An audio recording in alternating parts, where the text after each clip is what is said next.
Abra sua Bíblia lá no livro de Apocalipse, no capítulo 3.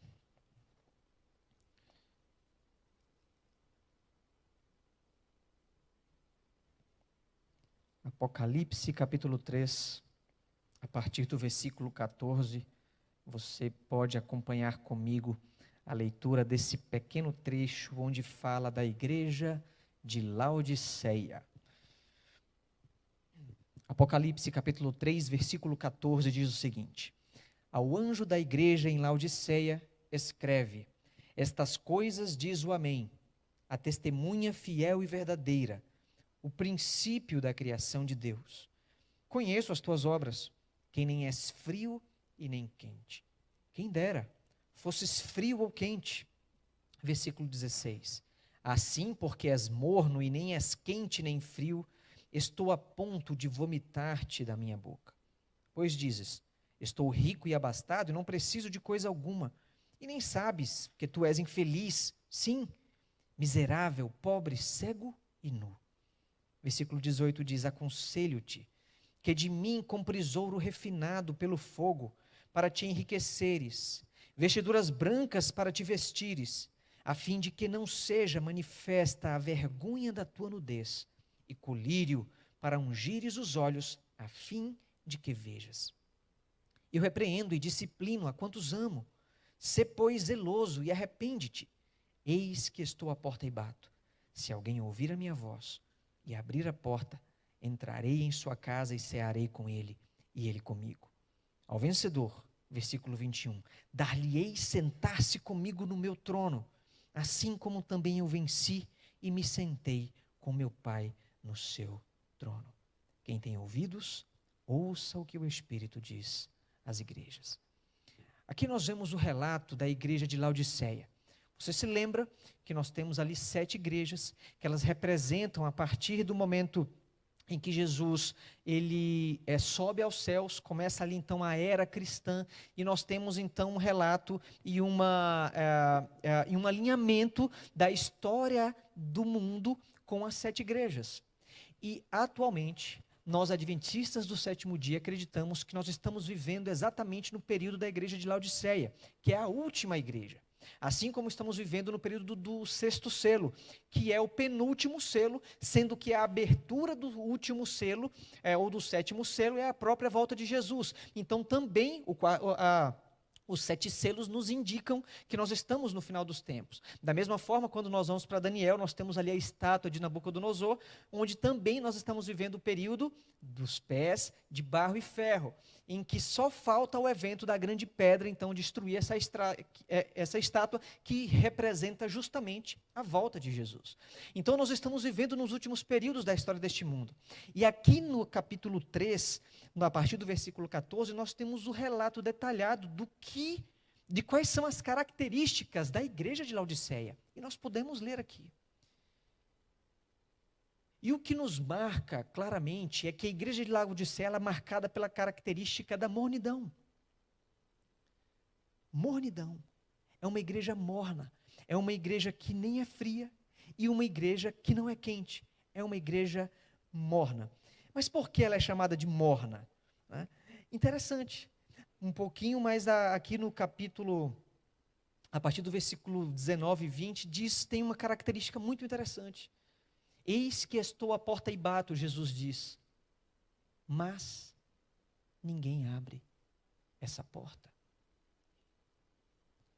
Nós estamos vivendo esse período de mornidão, porque talvez, amigos, nós não estamos abrindo a porta para o nosso Senhor, para o Senhor da nossa vida entrar. E é claro que nós vamos viver uma vida, se nós não deixamos Jesus tomar conta da nossa vida, nós obviamente vamos viver uma vida sem estar vivenciando essa real conexão com Ele. E entendermos a razão pela qual deixar Jesus de fora da nossa vida é vital para o nosso desenvolvimento espiritual. A partir do momento que eu reconheço ou que eu identifico, eu não estou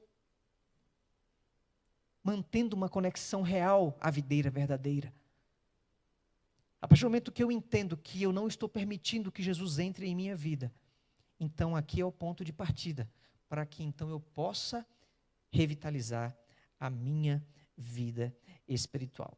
Aqui na tela tem um gráfico bem interessante, né? onde nós podemos dividir aqui o ser humano nesses 3 espectros aqui, falando do aspecto espiritual, ou religioso, ou transcendente, né? Então nós temos o ser humano, temos o homem natural, temos o homem espiritual e o homem carnal. O homem natural é aquele homem que nasce já com a tendência pecaminosa. É natural do ser humano não querer Deus, ou se afastar de Deus, porque é natural para nós o pecado, aquilo que é mais atrativo ao nosso, aquilo que mais apetece aos nossos prazeres, às nossas satisfações. Então esse é o homem natural. Quando nós falamos do homem espiritual, aí não, já é aquele que tem uma real, eu gosto do termo genuíno, uma genuína experiência com Jesus. Esse é o homem espiritual, aquele que tem o seu coração de fato rendido ao Senhor, ao seu Deus. Mas nós também temos aqui o homem carnal. E o homem carnal é justamente esse homem que está sendo retratado aqui no capítulo 3 de Apocalipse, dessa igreja morna. E o homem carnal, a principal característica dele é justamente essa mornidão. E aí a gente pode pensar assim, né? Poxa, mas eu acho que foi um pouco extremo aqui, né? Como assim? Como assim? Quem dera fosse frio ou quente, mas será que Deus queria que nós fôssemos frios? Ou queria que nós fôssemos homens naturais? Será que Ele não quer que nós sejamos, de fato, pessoas espirituais? E, de fato, Deus quer, Jesus quer que nós sejamos pessoas espirituais, que tenhamos uma real conexão com Ele, que vivamos uma vida em constante de uma conexão real com Jesus. Esse é o objetivo, e esse é o desejo dele. Mas nós somos homens carnais. É interessante, né? Às vezes existe tem um pastor chamado Dwight Nelson, que ele fez uma analogia interessante em relação a esse aspecto do homem carnal. Ele falou o seguinte, você não tem como dizer que uma mulher está um pouco grávida. Ou ela está grávida, ou ela não está grávida. E veja só que interessante esse paralelo, né? Quando ou nós somos, ou nós estamos com Deus, ou nós estamos sem Deus. E é interessante nós pensarmos dessa perspectiva, porque nós não podemos ser um pouco de Deus. Nós precisamos entregar a nossa vida inteiramente a Ele. E a realidade hoje é que algumas pessoas têm se contentado em achar que o pouco que fazem está agradando a Deus. E talvez por essa razão nós estamos vivendo em um mundo mergulhado nessa mornidão, porque vive nessa superficialidade. Ela até lê a Bíblia, mas não compreende a Bíblia, não segue a Bíblia. Uma coisa é você ler o que está escrito na palavra de Deus. Outra coisa é você buscar a cada dia guardar o que Deus pede que nós façamos. E aí que está a grande diferença entre a mornidão e o homem que busca ser esse homem espiritual, que tem essa verdadeira ligação, conexão com Deus, com Jesus. O pastor Helmut Haubeil, ele é um alemão, e ele tem um livro que fala sobre o Espírito Santo, e ele tem uma citação muito interessante no seu livro, que diz o seguinte, ele é um pastor aposentado já: o crescimento espiritual tem a ver com nossa completa dedicação a Jesus e uma vida constante, cheia do Espírito Santo. Então não basta eu dizer, não, eu vou na igreja sábado, e aquilo ali basta para que eu tenha ali, então, o meu relacionamento com Deus, com Jesus. Mas não é assim. Olha só que citação interessante, o crescimento espiritual, ou seja, ser um homem espiritual, uma mulher espiritual, tem a ver com a nossa completa dedicação a Jesus e uma vida constante, cheia do Espírito Santo, pedindo o batismo diário do Espírito Santo. Diário. Vocês lembram que Jesus, ele se acordava enquanto ele esteve aqui na terra, em seu ministério aqui na terra, antes de ser crucificado e antes de ser levado aos céus. Ele acordava e pedia a bênção, a presença do Espírito Santo na sua vida. Imagina, irmão, se Jesus ele pedia isso. Imagina, nós não precisaríamos pedir? É tolice pensarmos que não. Então precisamos também pedir e vivermos uma vida de completa dedicação e uma vida de constante batismo, uma vida com um constante batismo do Espírito Santo, diariamente recebendo esse batismo. A mensagem para a igreja dos últimos dias é clara, como nós vemos aqui no capítulo 3 de Apocalipse, representada aqui na igreja de Laodiceia. Eu sei o que vocês têm feito, não sejam fingidos, se relacionem comigo. E aqui ele traz a alusão comprando ouro, roupas brancas, colírio, para que vejas, para que nós possamos ter discernimento. Olha só que interessante isso. Para que nós construamos uma vida de para que nós sejamos pessoas espirituais, nós precisamos ter os nossos olhos abertos para distinguir entre o certo e o errado e o bem e o mal. E esse é um ponto crucial para essa mornidão que nós vivemos hoje. As pessoas já não mais distinguem o que é certo do errado. Elas olham para uma realidade, a mesma realidade que eu estou vendo, que você está vendo, mas cada um tem a sua interpretação. Cada um interpreta, não, aquilo ali é relativo, aquilo ali pode ser isso, aquilo ali pode ser aquilo. Mas o que a palavra de Deus diz? Qual é a perspectiva que Deus quer que nós tenhamos das questões aqui desta terra? Distinção entre o bem e o mal, distinção entre o certo e o errado. Se relacionem comigo. E para se relacionar com Jesus, nós precisamos entender o mundo da perspectiva divina. Nós precisamos identificar o que é certo e errado conforme a sua palavra, o que é bem e o mal conforme a sua palavra. Eu corrijo e castigo a quem eu amo. A igreja de Laodiceia também relata. Levem as coisas a sério, arrependam-se. Abra a porta para jantar comigo. Aos seres humanos espirituais será permitido sentar-se ao lado do trono de Deus. Se nós quisermos usufruir das bênçãos, nós precisamos viver uma vida hoje em busca de fazer a vontade do nosso Deus. E não é que nós seremos perfeitos, ou todos os dias serão dias abençoados. Não tem nada a ver com isso. Mas nós precisamos viver a cada dia buscando de coração sincero, com inteireza de coração, buscarmos esse relacionamento verdadeiro com o nosso Senhor Jesus. Há muitos anos, há muitos séculos atrás, alguns filósofos eles desenvolveram eles desenvolveram um conhecimento das virtudes, principalmente a era estoica ali, né? Alguns filósofos estoicos, eles foram trabalhando essa questão das virtudes. A Igreja Católica, ela tem isso muito forte em seu trabalho, tá? E eles usam, inclusive, o termo das virtudes cardeais. Alguns padres famosos escreveram muita coisa relacionado à questão das virtudes, e são coisas muito interessantes e coisas válidas para o nosso dia, para a nossa vida prática, né, de como deve ser a conduta de um ser humano. E eles têm ali as quatro virtudes cardeais. Dentre essas quatro virtudes cardeais, nós temos a virtude da fortaleza. E a virtude da fortaleza é muito interessante porque tem uma ligação direta com o que nós estamos lendo aqui dessa igreja morna, dessa igreja fingida, ou dessas pessoas mornas, dessas pessoas fingidas. Quando nós falamos da virtude da fortaleza, nós estamos falando diretamente de convicções fortes. Imagine você, séculos atrás, onde existiam ali ainda a vida em sociedade, ela tinha o aspecto das guerras muito forte. Então você vivia ali no seu reino né, e existia um reino ao lado ali que queria invadir o seu reino para pegar as suas riquezas, para poder levar as riquezas para os seus povos. Né? Nós vemos isso no relato aqui do povo de Israel, exatamente isso.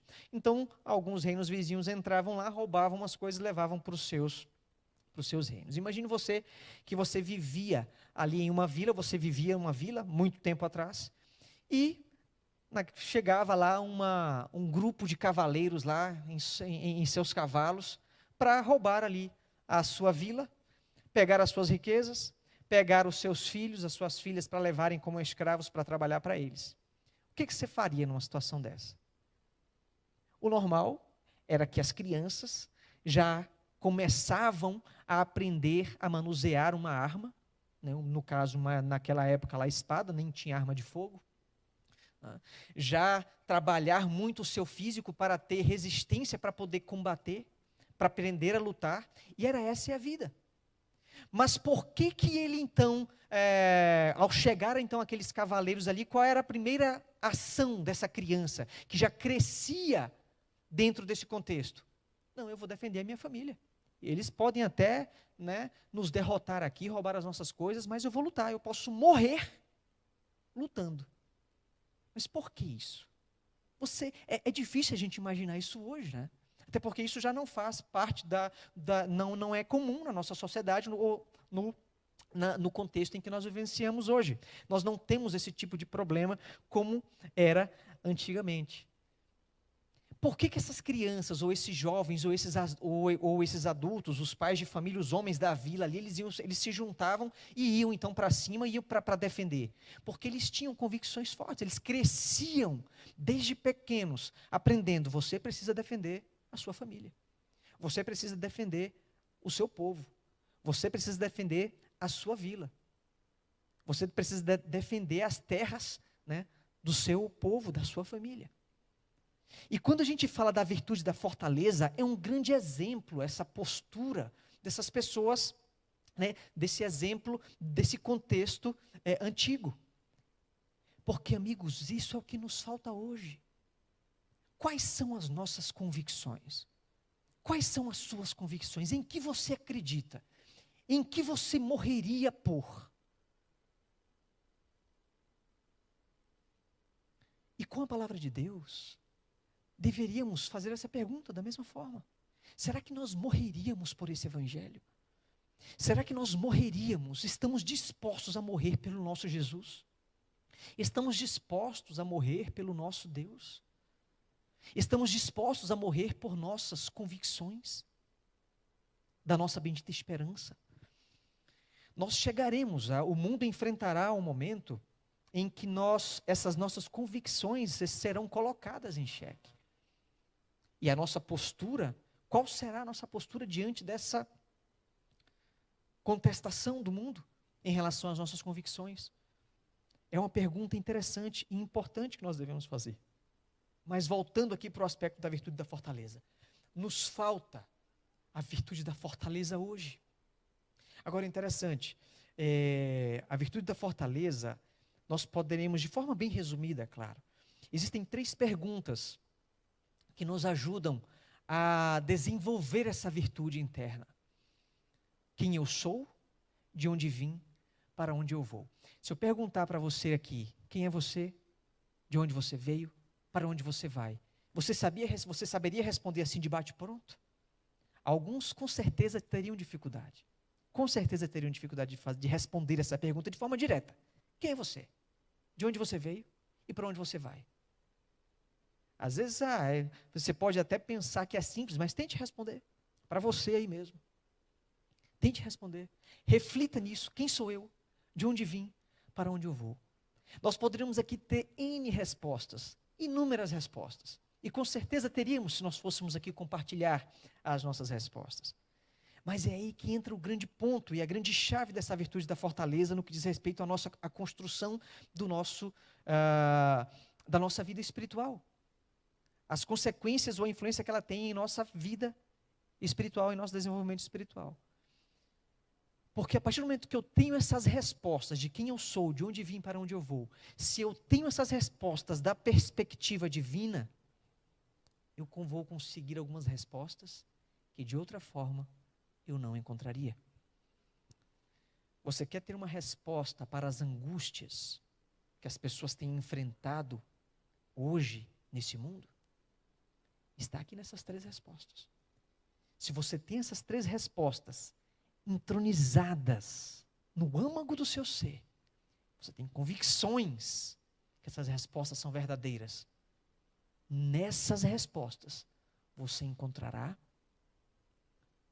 a solução para as angústias da sua vida. Quais seriam as respostas ideais para essas perguntas? Quem eu sou? Eu sou filho de Deus. Veja, eu preciso ter a convicção de que eu sou filho de Deus e eu fui criado por Ele. Essa resposta nos abastece daquele pressuposto que é o mais importante da nossa vida, que é Deus como Criador dos céus e da terra. Se eu não tenho a convicção, eu sou quem eu sou, não, eu sou um médico, eu sou um professor, eu sou um motorista. Não, não é isso. Você faz isso. Quem é você? Vai mais fundo nisso. Você é filho de Deus, nós somos criados por Deus. A partir do momento que eu tenho essa resposta, tudo muda. De onde vim? Para onde vou? Eu vou para o céu. A partir do momento que eu tenho essas respostas dentro do meu coração e da minha mente, isso facilita eu obter as respostas para as outras áreas da vida, para os outros questionamentos que nós temos em nossa vida. Não haverá capacidade de resistir a tentações sem convicções e motivações fortes. Nós só conseguiremos vencer essa mornidão que nós enfrentamos hoje, se nós desenvolvermos convicções fortes. Se eu souber de fato quem eu sou, de onde vim e para onde eu estou indo. Essas convicções, elas são capazes de dar base para responder todas as questões da minha vida.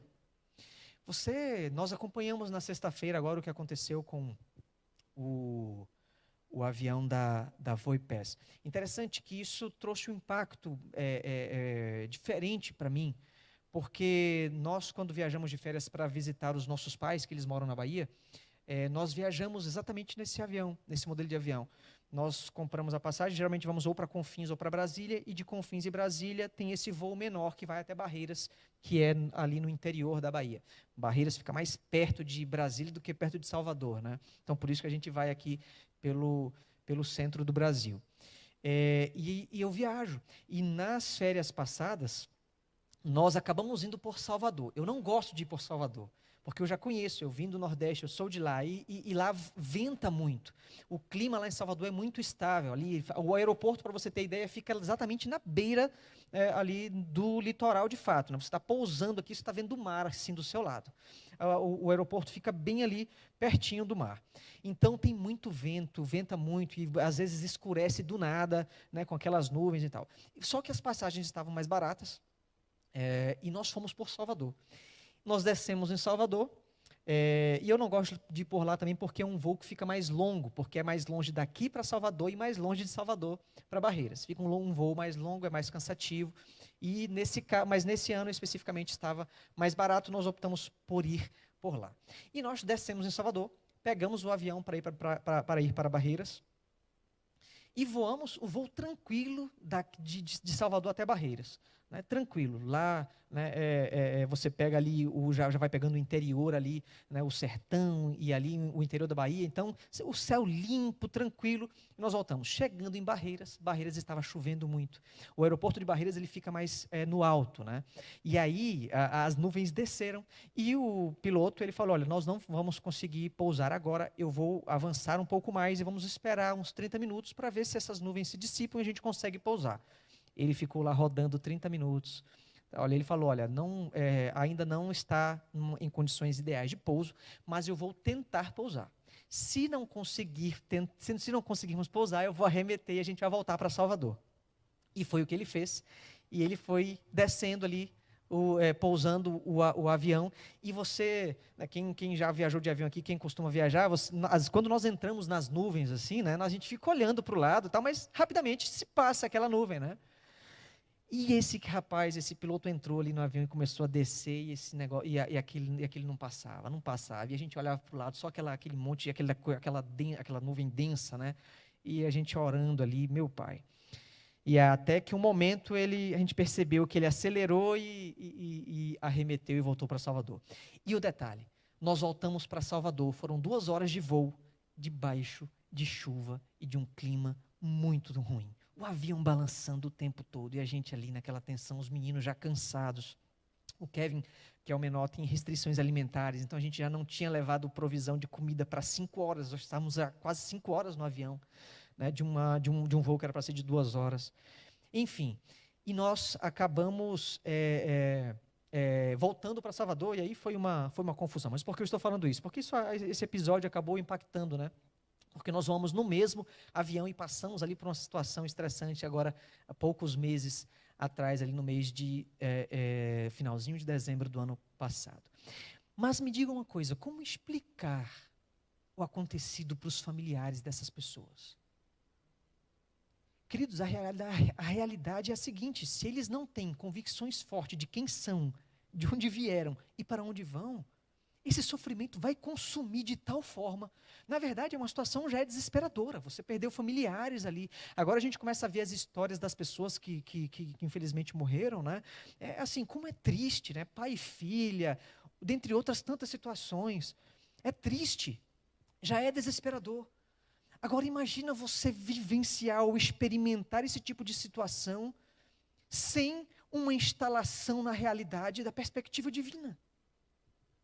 O sofrimento é gigantesco. É gigantesco.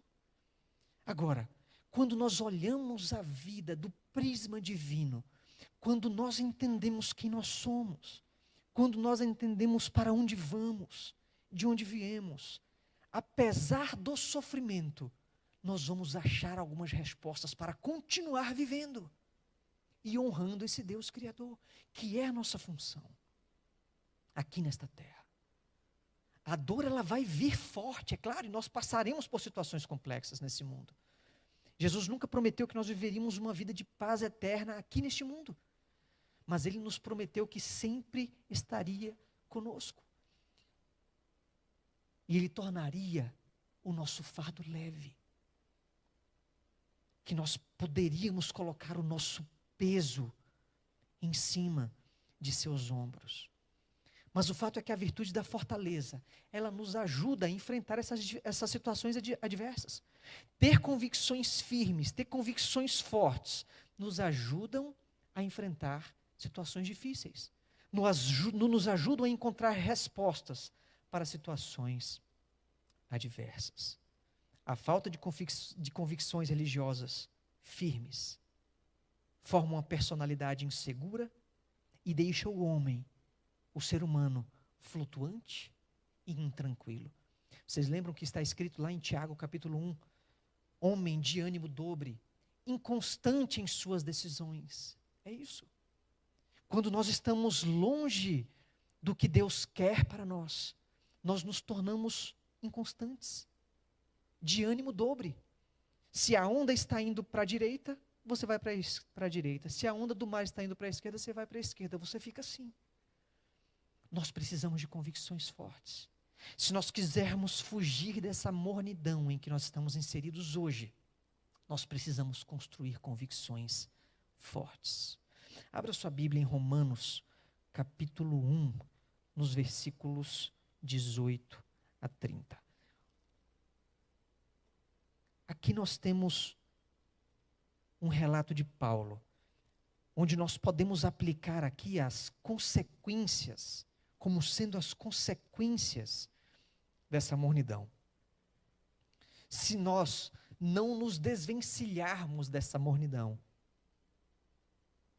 se nós não entregarmos a nossa vida de forma completa para vivermos uma vida diária, buscando essa conexão com a videira verdadeira, nós não conseguiremos sair desse ambiente, nesse contexto da mornidão. Teremos dificuldade em construir esse homem espiritual. E possivelmente estaremos enquadrados aqui nesse relato, do que está escrito aqui no capítulo 1, a partir do versículo 18. Olha só o que diz aqui. A ira de Deus se revela do céu contra toda impiedade e perversão dos homens que detêm a verdade pela injustiça. Porquanto o que de Deus se pode conhecer é manifesto entre eles, porque Deus lhes manifestou. Porque os atributos invisíveis de Deus, assim o seu eterno poder, como também a sua própria divindade, claramente se reconhecem, desde o princípio do mundo, sendo percebidos por meio das coisas que foram criadas.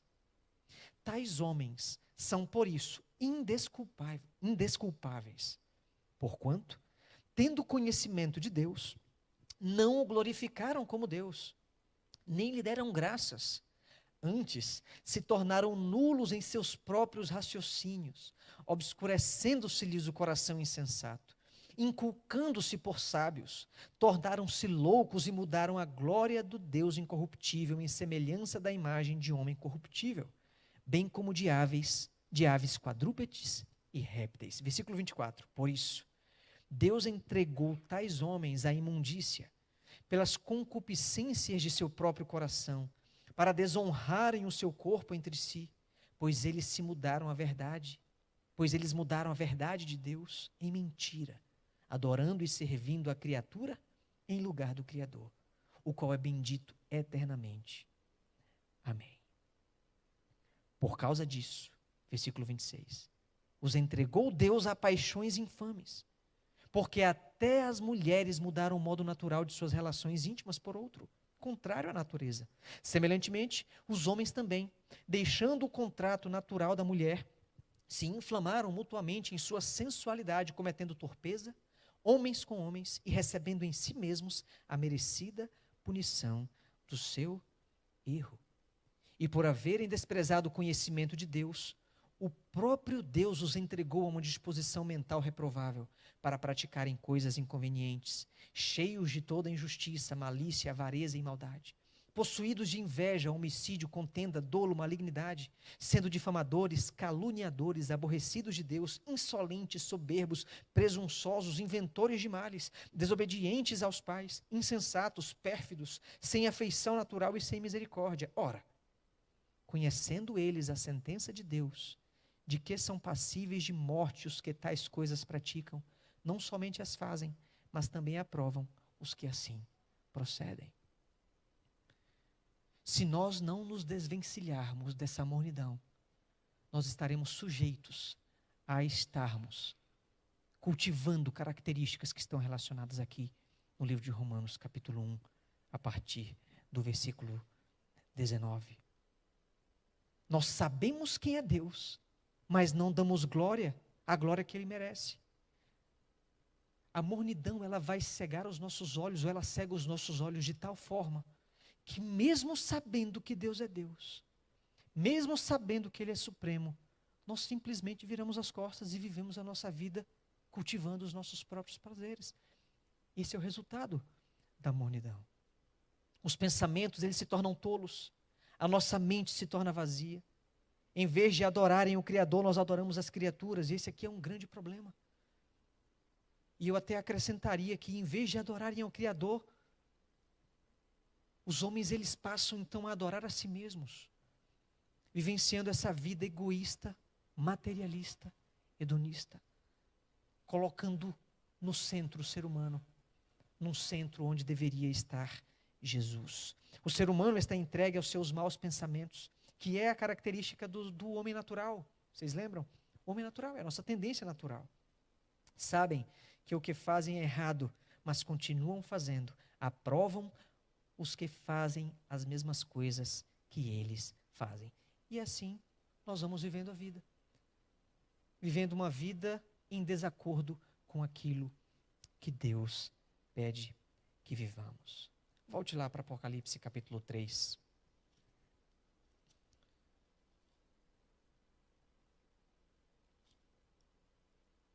No versículo 19. Queridos,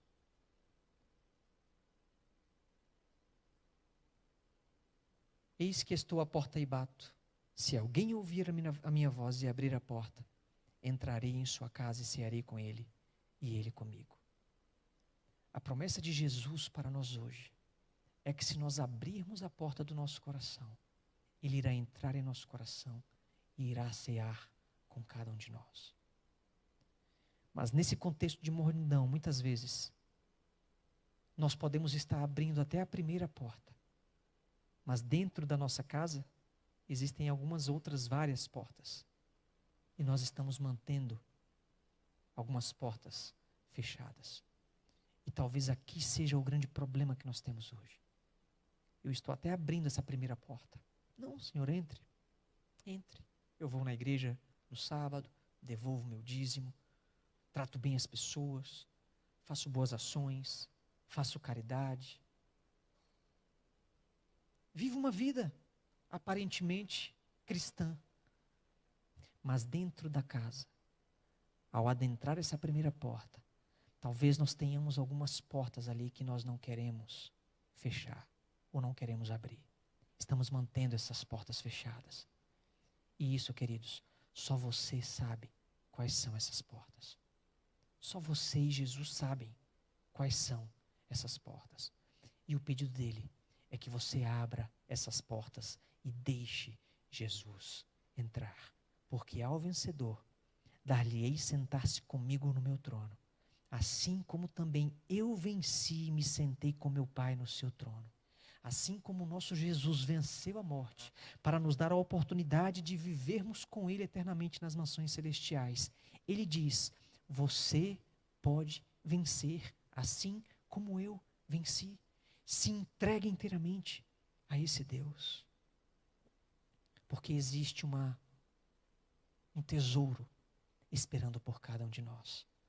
E a promessa é certa, de que Ele virá para nos levar, para morar com Ele nas mansões celestiais. Nós somos pecadores, nós somos falhos, não há mérito em nós, não há nada que possamos fazer para a nossa salvação. Mas o que nós podemos fazer é pedir essa unção diária do Espírito Santo, para estarmos ligados nessa videira que é Jesus, nutrindo frutos do Espírito, uma vida virtuosa, testemunhando para as outras pessoas e aguardando o nosso Jesus voltar. Desenvolva a virtude da fortaleza com convicções fortes. Quem é você? De onde você veio? Para onde você vai? Para que, quando formos confrontados com as tentações e com as adversidades que este mundo nos trará, nós possamos tomar a decisão certa ao lado do nosso Salvador, Jesus. Feche seus olhos e vamos orar. Pai querido que estás nos céus, louvado e engrandecido seja o teu nome, Senhor. Mais uma vez nós dizemos, porque tu és Deus. E o nosso pedido nesse momento, Senhor, é que o teu Santo Espírito preencha o vazio do nosso coração. Influencie a nossa vida a cada dia para que possamos viver uma vida de acordo com aquilo que tu pedes que vivamos. Que não possamos ter medo de abrir a porta do nosso coração. Que nós possamos abrir a porta de entrada, a porta dos quartos, todas as portas que existem no nosso coração, Senhor. Porque é o nosso Senhor Jesus que está entrando. E Ele deve ter acesso a tudo. Que possamos refletir a cada dia no que estamos fazendo com a nossa vida espiritual, para que possamos nos desvencilhar dessa mornidão, característica do tempo que nós estamos vivendo, e construirmos uma vida de um homem, de um ser humano espiritual, onde teremos essa relação genuína com o nosso Senhor, Jesus, o nosso Salvador. Inspira-nos, dá-nos uma semana abençoada na tua companhia. É o que te pedimos, em nome de Jesus. Amém.